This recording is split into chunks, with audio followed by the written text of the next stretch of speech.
Pinabulaanan ni dating Pangulong Rodrigo Duterte ang alegasyong kumukuha siya noon ng armas mula kay Pastor Apollo Quiboloy. Itinanggi rin niya ang pagtawag kay Pangulong Marcos na drug addict at sinabing panakot lang ang nooy pagsulong niya sa pagkalas ng Mindanao sa Pilipinas. At nakatutok si Kent Abrigana ng GMA Regional TV 1 Mindanao.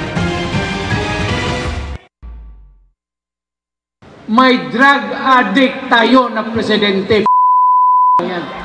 Yan ang patutsada ni dating Pangulong Rodrigo Duterte kay Pangulong Bongbong Marcos noong isang buwan lang. Pero ang pagsabi nito, itinanggi ngayon ni Duterte nang humarap sa media sa Davao City. Even if you kill me 1,000 times, wala akong sinabi na. Taking a drug,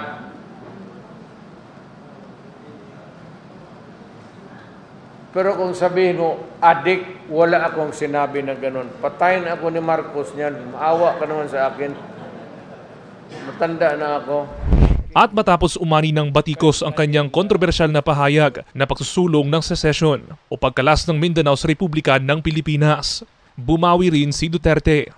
Panakot lang daw ang kanyang sinabi. Pang-atik lang yun, ano ka ba? kung hindi mo ganunin kasi yung mga taga-Maynila, parang sipain mo yung paa, adrip.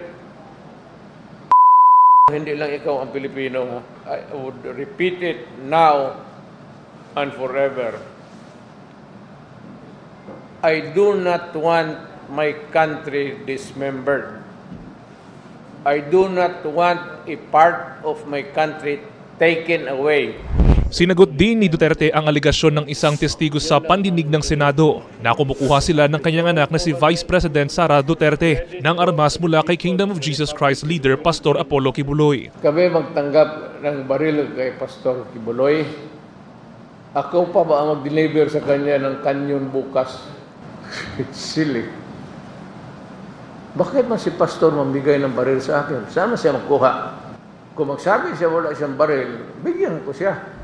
Hindi raw alam ni Duterte kung nasaan si Quiboloy na kanyang spiritual advisor. Naglabas na ng sabina ang Senado para harapin sa pandinig ukol sa mga nangyari umanong pang-aabuso sa ilang miyembro ng Kingdom of Jesus Christ ni Quiboloy. Gayon din ang Kamara para naman sa investigasyon ng paglabag umano sa prangkisa ng TV network na SMNI kung saan honorary chairman si Quiboloy. Ang sabi ni Duterte dito, it's not an order. You cannot order an ordinary citizen like me to compel me to report to you. For what? If I don't want.